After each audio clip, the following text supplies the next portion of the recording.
Queridos ouvintes do programa Lendo Livros Espíritas, que a Rádio Fraternidade, a emissora do bem, leva até vocês.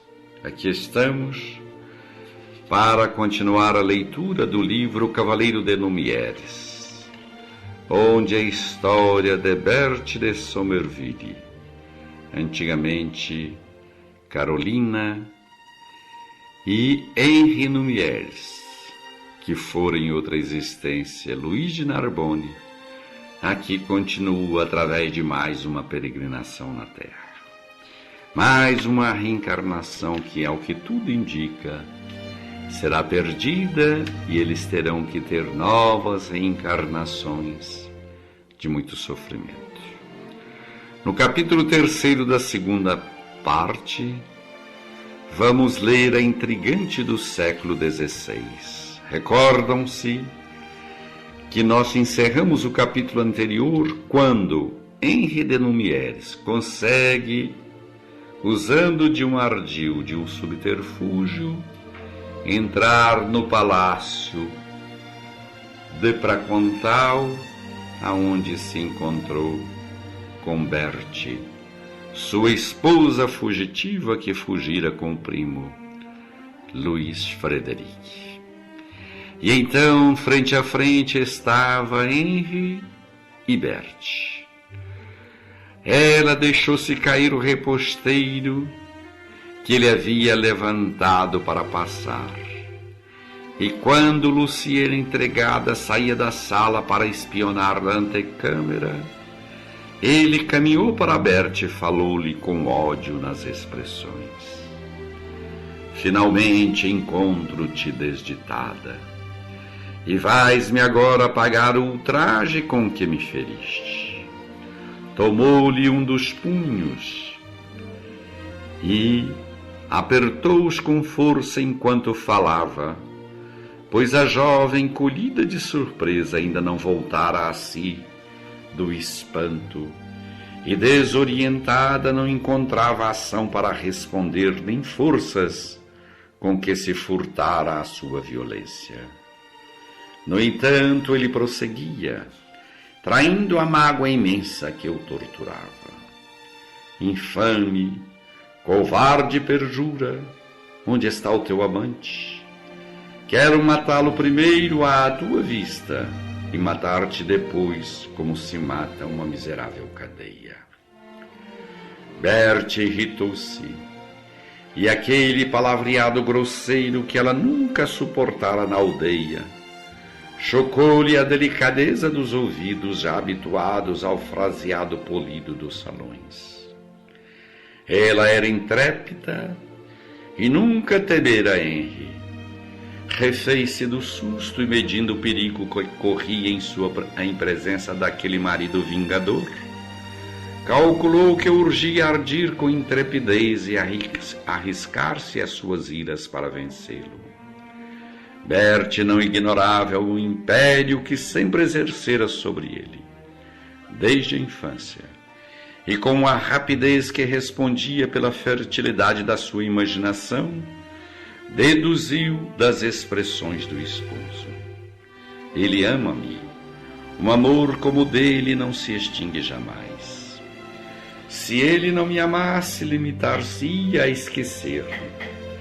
Arriscou-se a procurar-me, sabendo-me protegida por fidalgos, porque ainda me ama. Rasgou então o corpete do vestido num gesto teatral, pôs-se a descoberto o colo alvo e os ombros brancos como leite, e arquejando de raiva desafiou: mata-me, Henri, aqui me tens indefesa e só, mas não covarde. Fere desditado que não se envergonha de ameaçar uma mulher, sabendo-a só em sua casa. Mas Henri não a matava. Berthe, oh Berthe, ouve-me por Deus. Não quero matar-te. Perdoa-me. Sofro como um desditado, não posso esquecer-te, e isso desespera-me. Amo-te ainda, minha querida. Amo-te sempre, tu és minha. pertences-me, não posso viver sem ti, e te levarei daqui para que não me deixes enlouquecer de desespero. Tu me amas também, eu sei. É impossível que não me ames, tão felizes fomos em não me eres. Beijou-a com delírio, com a paixão de sempre.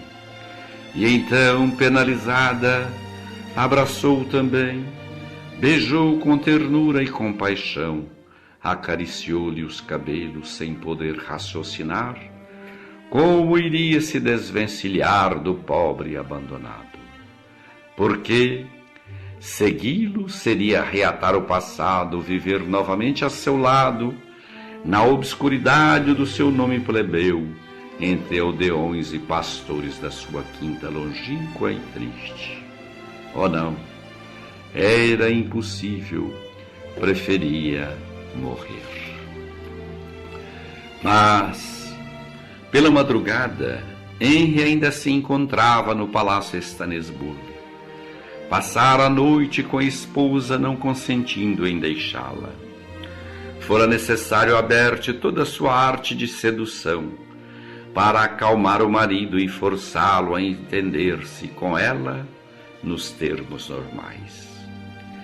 Henri encontrava-se na situação do homem que perde o senso da razão para tornar-se joguete das paixões que o perderão. Depois de haver entrado na residência da esposa, valendo-se de um ardil fornecido pelo amigo Hans, que o achara infalível, depois das suas mais violentas intenções, o infeliz deixou-se vencer ainda uma vez por aquele amor inesquecível que crepitava em sua alma desde séculos e revelava-se o perfeito amoroso que ela sempre conhecera. Sim, Henri, dizia ela para ele, estou tão arrependida do que fiz. Ah, se tu pudesses me perdoar. É preferível morrer a continuar sofrendo o desprezo que todos me dão.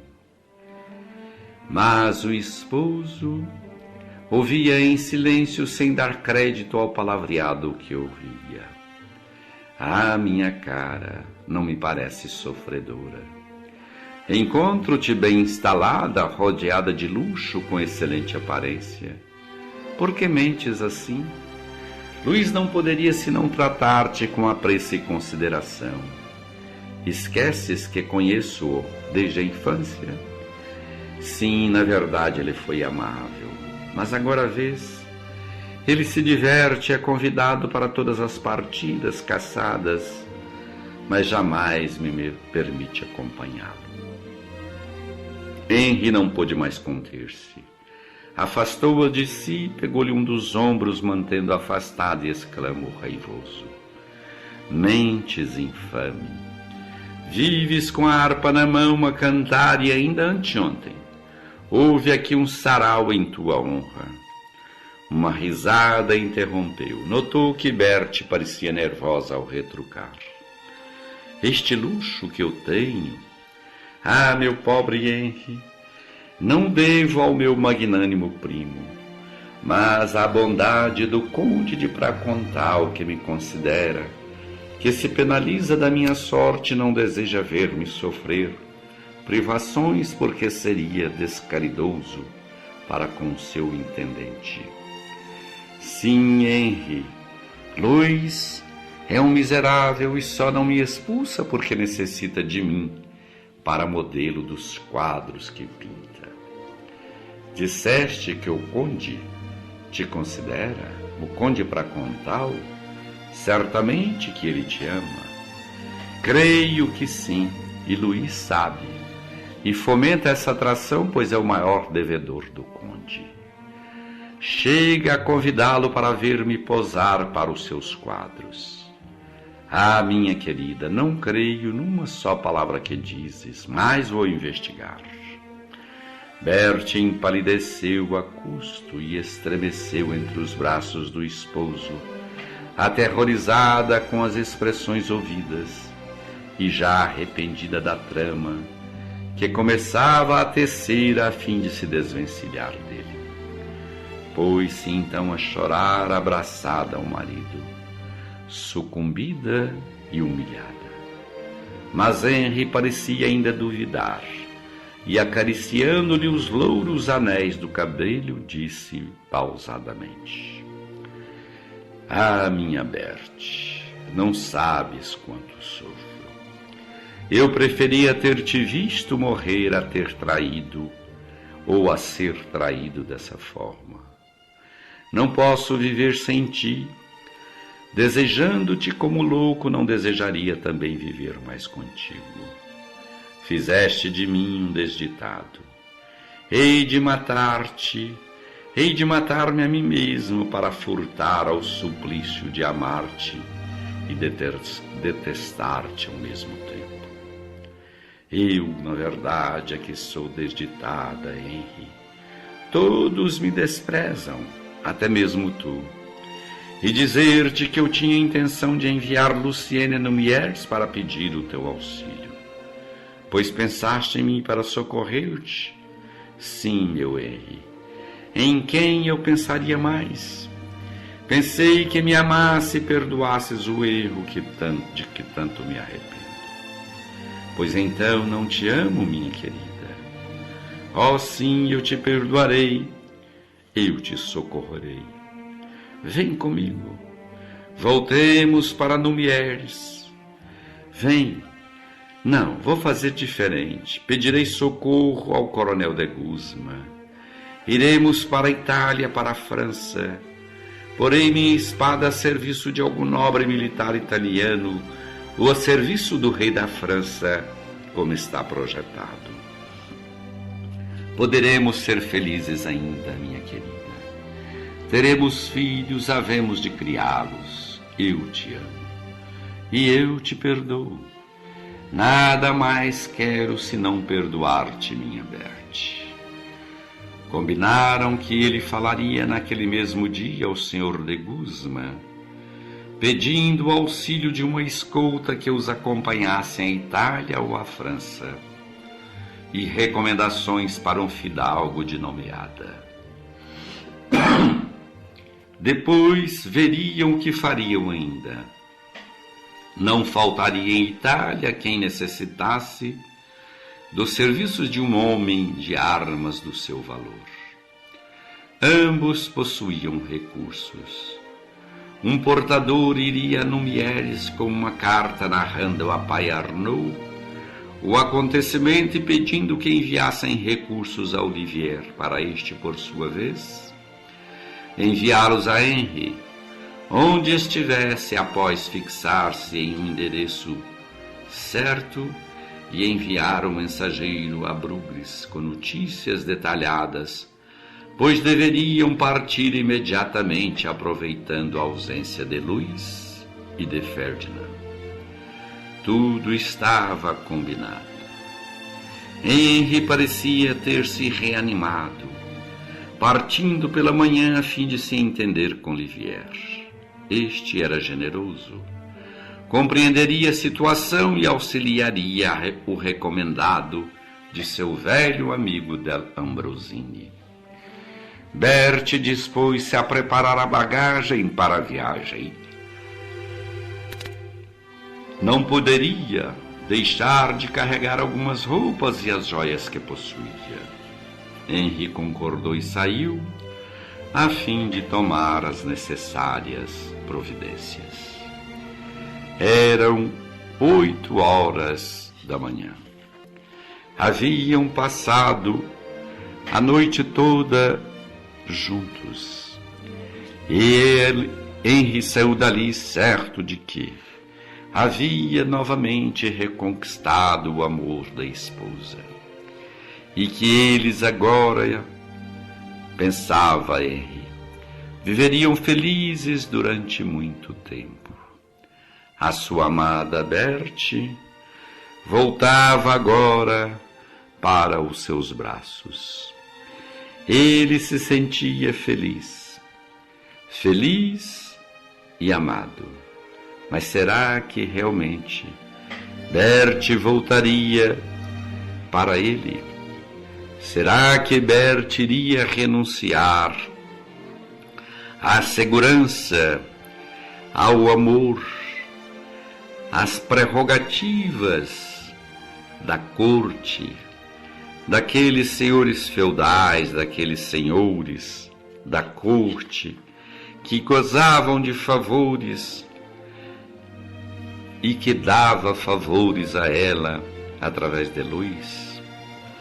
Era verdade que o senhor Pracontal, Ferdinand de Goes, que na existência anterior também fora a causa da sua perdição moral, agora estava na personagem de amigo de Luís, assediando-a. Era verdade também que ele possuía muitas riquezas. E Berti sabia de tudo isso.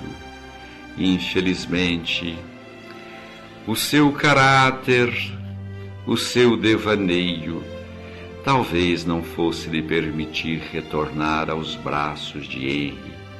E quem sabe reconstituir a vida, quem sabe seguir a passos lentos, mas a passos firmes para a redenção espiritual. Será que realmente Berti ia arrepender-se do que fizera a Henri? Ia talvez ficar com ele por todo sempre, reparando o mal que lhe havia causado? Isso é o que veremos na leitura do próximo capítulo do livro Cavaleiro de Lumieres. Capítulo que se intitula Henri é transformado. Vejamos em que vai Berti transformar Henri da agora para frente. Claro que, como leitores interessados, todos nós, e acredito que os amigos que nos acompanham nessa leitura também estarão interessados que haja a reconciliação e que eles ganhem a existência. Mas vejamos o que vai acontecer. Lembrem-se que nós ainda temos mais um livro depois deste. Estamos torcendo.